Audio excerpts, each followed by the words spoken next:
Alright, let's do one more here.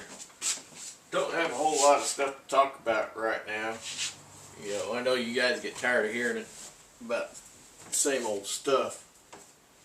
But the problem with my life right now is I got so many things that I'm doing at one time, fixing stuff and sorting things out for the house and the land and whatnot around me. And then I'm going to be doing the beehives. Spring's coming. I got to build hives for the spring, and I got to get myself up to catch me some wild bees, right? So that's something I'm got in the back of my head. Nothing ever stops. I always got something that's coming forward to do. Just because you get older doesn't mean stuff stops. You know, generally you're gonna have stuff piled on you, you know, for life. That coffee had honey in it, by the way. Started putting a spoon of honey in one of the cups of coffee that I have per day. You know, it's good for you. The dark honey, remember that. Don't forget, it's the dark honey you want. You don't want that clear crap that's been filtered of all the good stuff. So don't get the clear stuff. Get the dark stuff.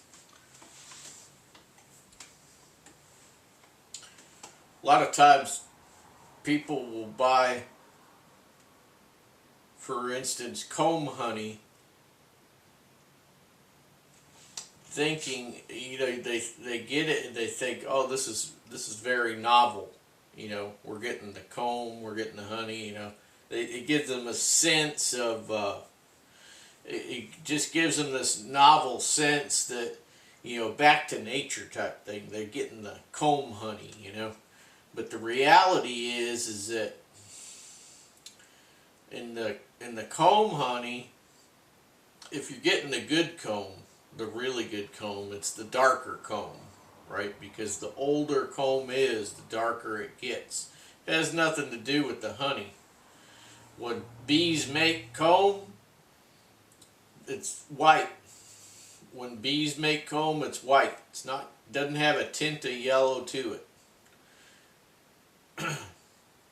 It doesn't. It starts out pure white, and eventually it gets light yellowish tint, and it gets a darker yellowish tint, and then a darker yellowish tint, and then it gets a brown tint, and then a black. You know, as year by year goes, and more baby bees are born out of that comb, it gets darker. And the more they use it, so they fill it with nectar, they make honey, they fill it with pollen, they fill royal jelly, you know, whatnot, and all this stuff is constantly in and out of that comb. And then, of course, some remnants are being left behind at the point whenever you take the comb away from the bees. So there's going to be bee pollen in there. There's going to be, you know, I mean, they call it bee bread by that time because it's a combination, it's a mixture of all this stuff at that particular point. And so what you do is you crush it. And when you crush it, that's when you get all that good stuff out of there. And you don't want to filter that. You don't want to crush the comb and then filter it, because then you're filtering out all the stuff you're trying to get. Okay? So if you get comb honey, look for the stuff that's darker, and the comb's darker, because that's the nutritious stuff. Okay, make sure you look for the nutritious stuff. Yeah, that's what you want to do. I'm not going to talk a whole lot about bee stuff, really, to tell you the truth, because I talked about bees the other day and I had very little interest in it, which is kind of disappointing, because I would think that most people that are outdoors people would be interested in what's making your food. Bees. bees pollinate everything that grows our food. So I would think it would be more interesting and more important to an outdoors person. But I got very few likes on my talks about bees, and all that stuff's true. We got a lot of problems with bees, mostly because of human interference. And I talked all about that in those videos. So if you're interested in that, go back and watch the videos, you know.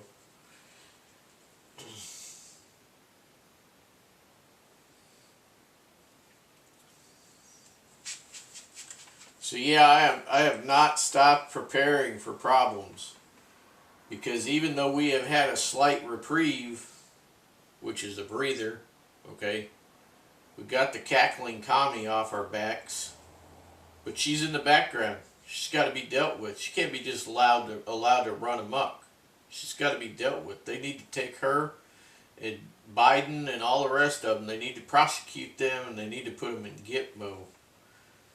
And we need to get those people away from this country, because they are dangerous to this country. And we need to take all of these people who have become mentally unhinged, and we need to lock them up in sanitariums. They need to go in mental institutions and not let out. That's the problem. I told you that the other day. I talked about that the other day. That one of the worst things that happened in this country was when the government decided to shut down all of the mental institutions because the people were whining about the cost of them. But the thing is that all those people were let out, and then they were allowed to breed, and now we got all of these crazy people in our population that we have to try to deal with. And they're always unhinged. I'm going to tell you something real quick. You think that I'm kidding? I'm not. There's a lady, this is just the other day, Trump, you know, he got it, and she went ballistic. This lady did. She worked for Jeff Bezos. She's probably in processing right now in prison. She worked for Jeff Bezos at Blue Origin. So, WhackAdoo leftist. Her father, who she was giving care to, okay, voted Trump. And she told him not to vote Trump. How could you vote for that guy? Blah, blah, blah. Well, she went into a rage and she killed him. She killed her own dad. Stabbed him to death. Busted out the windows of her house in her tirade. She stabbed her father to death because he voted for Trump. Let that sink in. Let that sink in, the kind of people we got walking around in this population. We cannot allow these people to continue to walk around in our population. We have to do something about it. And, you know, I'm one person. We need to spread this message all around. We need to spread it all around that we have got to reopen the mental institutions, and we got to start locking people up.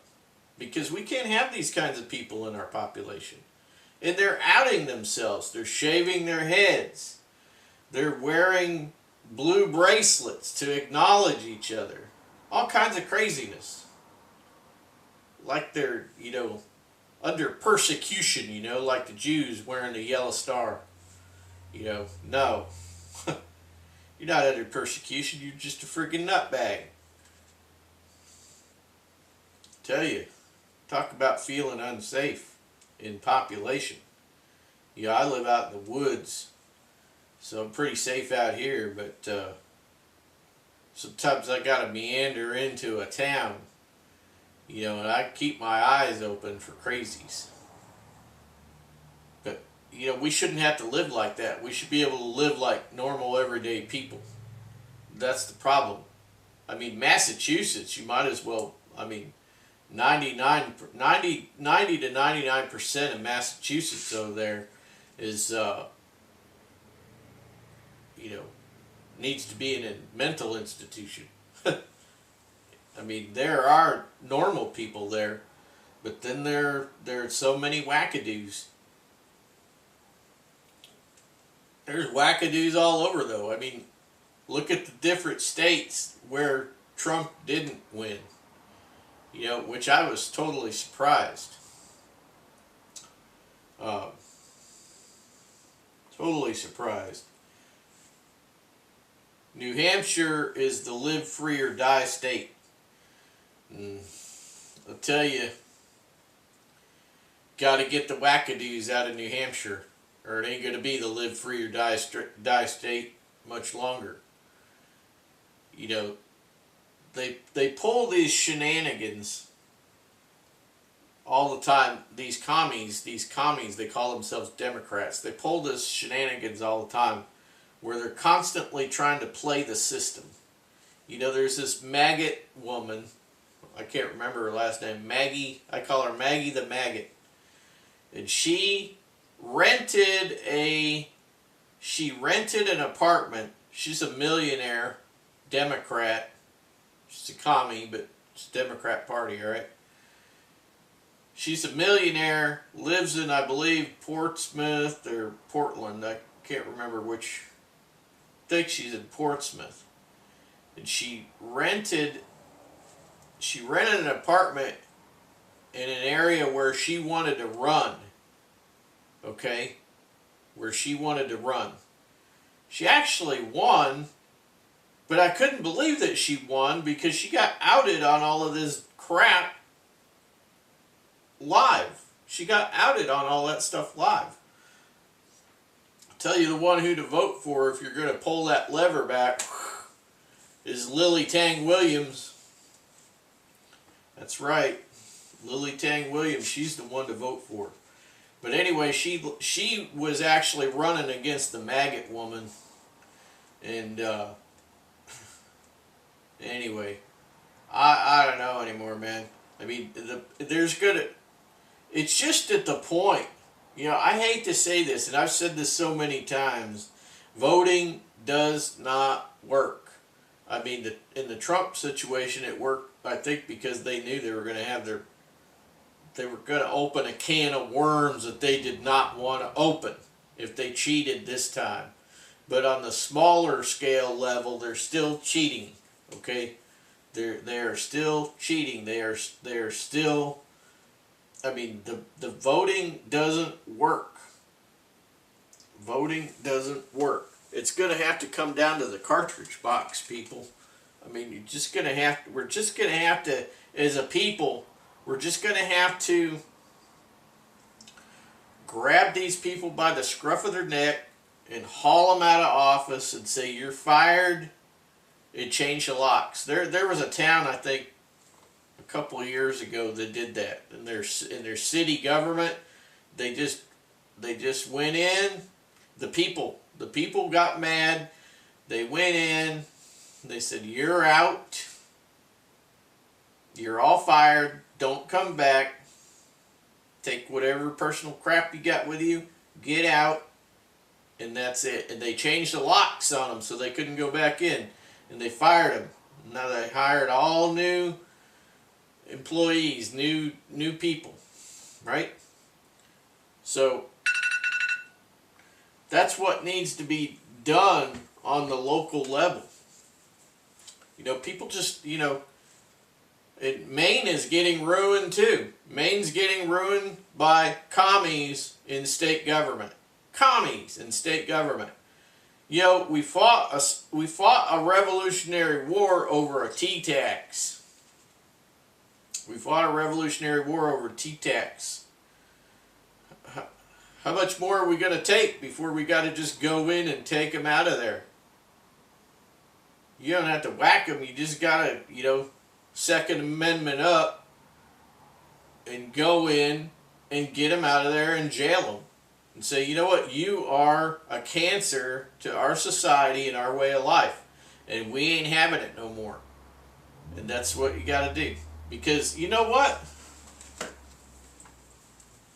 This Declaration of Independence says that when anything is contrary to what this says, it is your obligation to take care of business. Alright guys, see you later.